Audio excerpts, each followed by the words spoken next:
Well, he's done it again. John Bevere, author of The Bait of Satan, has got another bestseller on his hands. It's called Extraordinary, The Life You're Meant to Live.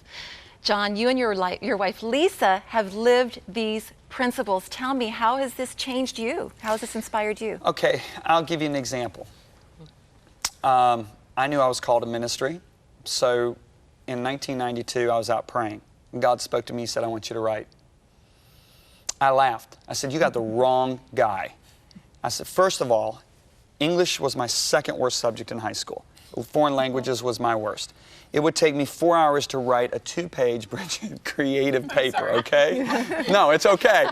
Because I'd write a sentence, throw it away. I'd write a paragraph, throw it away. I'd sit there and sit. I flunked the SATs. In America, that's the National Entrance Exam. In the English department, I got a 370 out of 800. That is, if you're American, you are laughing, going, that is horrid. Okay, so I am not, I become an engineer at Purdue University because they don't have to take English. So God says to me, I want you to write. I'm thinking, you got the wrong person. So 9 months, I don't do anything because I think that's wacko.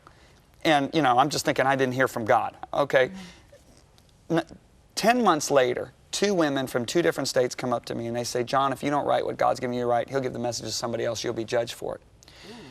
Well, I said, I better get writing. So I began to write, and all of a sudden, thoughts started coming like machine guns. And I couldn't keep up. So then I got a laptop computer, and then I'll just whip these books out. I mean, I don't have an outline. I just sit down and start typing. That's every one of these books. I just sit down and start typing. Some of the books, like Driven by Eternity, this one, I've never preached before, and I write them. Well, I'm sitting there in hotel rooms going, that is so good. Wow. You may think that's so arrogant. No, it's not. Because I realize I'm the first guy getting to read this. So what's happening? I tapped into the grace. There was grace on my life to go beyond what I can do in my natural ability. My natural ability flunked English. My natural ability could not even pass the SAT to get into college for an English, right? But God says, I've called you to write. So here you are, a businessman, and you've been doing things, or a businesswoman, you've been doing things in your own ability. Your business has not been flourishing. Well, the problem is, you're not saying, okay, God, speak to me. See, Peter just needed Jesus to say, come.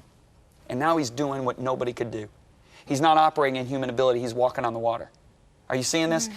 All Jesus had to do is say, feed those guys. And they could have done it. So what I'm looking for, okay, when I'm reading the Bible, what are you saying to me? Listen to this verse. Now unto Him who is able. Now here's the key word, able. Listen to the word able. To do exceedingly abundantly beyond all that you can ask or think. Now listen, not according to the power that comes from heaven periodically. Not according to the power that's given by angels once in a while. No, according to the power that works in you. That's the grace of God. Okay, so now consider this. A hurricane blows into a city, right? We used to live in Florida. What's the first thing that happens? They got to get fresh water in there because all the fresh water is gone, okay? So the military brings in tankers, truck tankers of fresh water, and the message is sent out by the general. We can give you as much water as you're able to carry away. So the first guy comes and he's got his Tim Horton big soft drink glass, right? It's 32 ounces. He goes away with 32 ounces of water. Next guy comes with a gallon of milk jug, empty. He goes away with a gallon of water. Next guy comes with a 5-gallon paint bucket. He leaves with 5 gallons of water. Next guy backs in his flatbed pickup truck, Bridget, and he's got his bathtub on it. He leaves with 50 gallons of water. So the guy with the pickup and the 50 gallons lives next door to the guy with the Tim Hortons 32-ounce glass, right? And the guy with the 32 ounces goes, what is up with this? He gets 50 gallons. I get 32 ounces. He starts complaining, right? He complains to the neighbors, the city officials hear about it. Then it gets to the general. And the general calls the guy. He says, look, we told you we were able to give you as much water as you can carry away. God is able to be exceedingly beyond what you can ask or think, according to the power that works in us. But John, that's the truth, because I'm thinking of the single mom watching the show who's like, I've been left. I've got these 2 kids, I'm 1 paycheck away from bankruptcy. And you're telling me that in this dismal existence that I have, alone and, you know, frustrated, that I can live an extraordinary life. What does that look? Can I butt in with that? Because, you know, I think Paul's raw real about this when he says, I labor. He said mother, and I labor struggling with all his energy, which works so powerfully in me. Right. You know, it's not a cakewalk. Right. But it's the partnership. It the is the partnership. reality You're gonna have of resistance. God's power So is she sitting in your real right? So she's sitting daily there. struggle. What's the what? How does she begin? Like, you know, I'm looking at sort of the practical. What? Because we have it. You're saying God has deposited that in us. We have that sense to beyond mediocrity. But how does that? There's a woman named Marianne. She lives in Houston.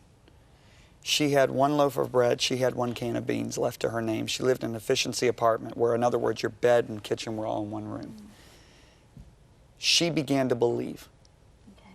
She said, God, I need an idea. God gave her an idea and said, what do you know how to do? What's in your hand, Moses? She began to teach people how to do flower arrangements. Now, because now she's not doing it in her ability, she's now believing in the grace of God in her. Within months, she was making $1,000 a week. Okay?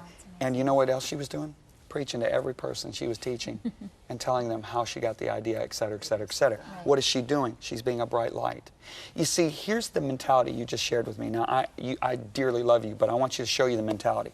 You got 12 spies. They've been raised as slaves. Yeah. And God says, here's the land. It's yours. Go over and see what it looks like. So they go over and they see giants. They see skilled warriors, right? They see weapons of mass destruction. And so they come back and they go, look, man, the land is great, but we can't take it. Because there are giants over there, they're skilled warriors. We're a bunch of slaves. We've been slaves for 400 years. They have weapons. We don't have anything. I mean, think about our wives and our children. I mean, if we go over there, our wives will be raped, our children will be tortured. Oh, and everybody, the tent, everybody's just going, bravo, what humble men. They're thinking about our wives, our children, they're great. Caleb stands up and goes, what are you talking about? That's our land. We're going to go get it. And the 10 look at him and go, you arrogant little cuss. Do you mean to tell me you're not even thinking about our wives and children? You are so arrogant, right? Here's the problem. Those 10 saw those armies in the light of their own ability. Caleb saw those armies in the light of God's ability. So we got 98% of the Christians in America looking at life through their ability. So it's time to change that. And that's thinking and what, see, looking. look at the way Paul prayed. He was like, God, take this thing away from me. It's too much to bear. And God said, haven't you figured this out yet? My power, my grace is sufficient because my power, which grace is what? Made mature in your inability. So all of a sudden, if you look at it, Paul's prayer totally changes. He said, now I'm going to be glad in hardship, in resistance, in weakness, because I know that in my inability, that's when his ability becomes strong if I believe. Because grace can only be accessed through faith. If you don't believe what we're talking about here, you'll operate in natural ability, just like the apostles, just like the spies, you'll operate in your own ability. But this is what Jesus looks at us and says, you are the light of the world.